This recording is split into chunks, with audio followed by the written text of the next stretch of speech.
Hello! Welcome back to Godsmack's Gaming. I am Godsmack. Today we are going to do Kurog on heroic difficulty in the Vault of the Incarnates. It's pretty much the same fight except for harder on heroic. We start in the fire side of the room. Sundering Strike is a frontal, only tanks should be taking this. Magma Burst, as you can see, is on range, so we use range to kind of bait it away from everybody else. We use a stacking group, all the ranged stack at the range of our evoker healer. You having a good night? As you can see, it leaves a magma pool. Then we have another magma burst, leaves more pools. As you can see, we're just kind of baiting it out there to the side. Searing Carnage. As you can see, it kind of follows a player. You don't really want to panic. They do come in very slow, so panicking does more harm than good. You do not want anybody in front of this boss except for the tanks. As you can see, as the stacks build up, we change directions and we go to Frost. This has several mechanics. One, you avoid the AoE just like with fire. And we do keep people stacked up. Biting Chill is a dot on the entire raid. Absolute Zero. You see we have two people that get these large swirlies. You want to have one in the ranged, one in melee to soak the damage. If they take it on their own, they will die. If you stack them, you're going to die. Frigid Torrent. These orbs, you have to dodge them. I usually do pretty good, but every now and then I do fail on them. You know, got to worry about that DPS. So the same with normal here. You're going to have two adds. You want to kill the frost one first, or the frozen destroyer, and interrupt it. But the big difference is the fire elemental now drops little fire elementals that of course need to be interrupted and dealt with quickly, or they're going to zippity zap your wimpy casters and healers.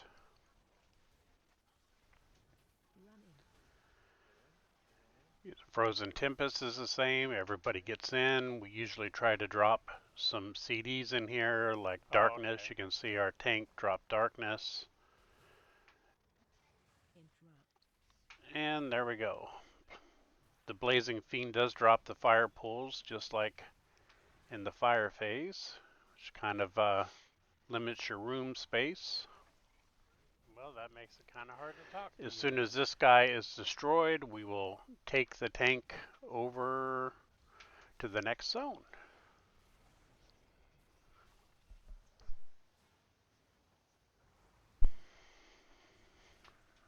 As you can see, we're just finishing up on the destroyer. And Kurog comes out of intermission. And we pull it to Earth. So most of the abilities remain the same. The enveloping Earth, you want to heal those players ASAP, get them to full health, otherwise dead DPS do no DPS. We have erupting bedrock just like in normal.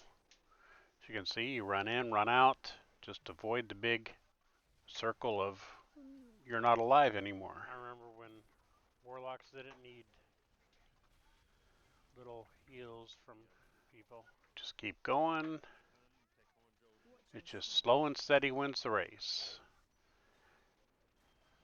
Avoid the seismic ruptures there. And now we have the ads just like in normal.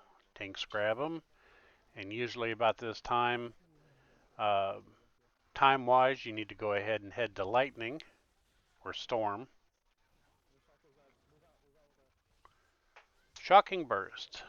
Occurs on several players. It's a big circle. Get them out of the raid, of course, just like on normal.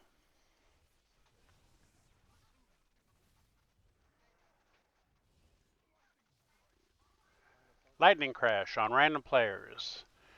It increases the damage that they take on nearby players. It needs to be soaked by several. Thunderbolts cause the puddles, as you can see.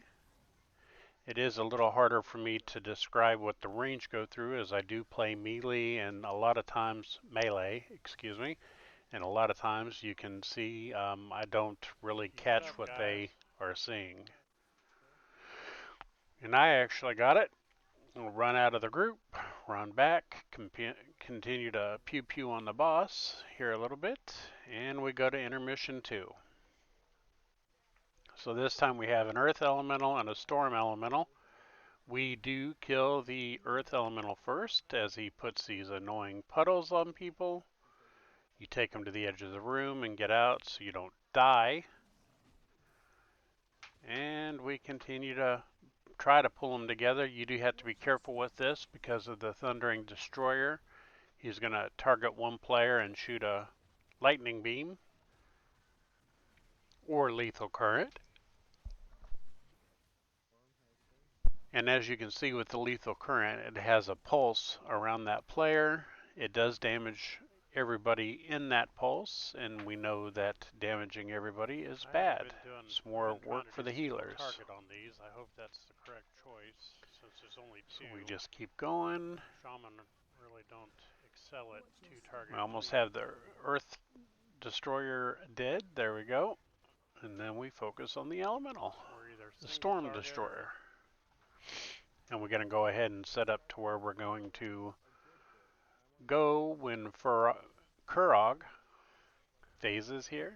Kurog, not to be mistaken for your coffee maker.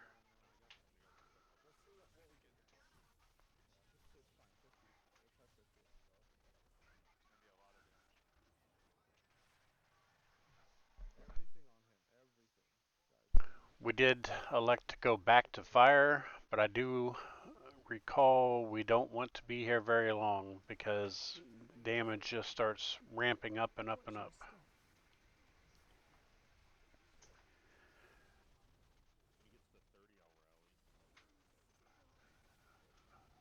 Damage bad, avoid it.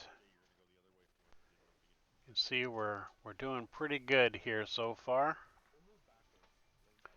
Look at that awesome shaman DPS.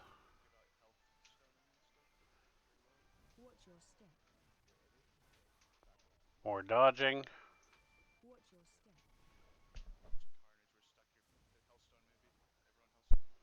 Almost failed my assignment and almost took a blast to the face. Both would be bad. As you can see, sometimes being far out of the way is bad. And now we have a healer down. We did move back to Storm rather quickly. These are because the stacks are lower on this side than what they were, you know, if we went back the other way. And there we go. Heroic loot. So I am Godsmack. I appreciate you all watching. Thank you, and I hope you have a great day.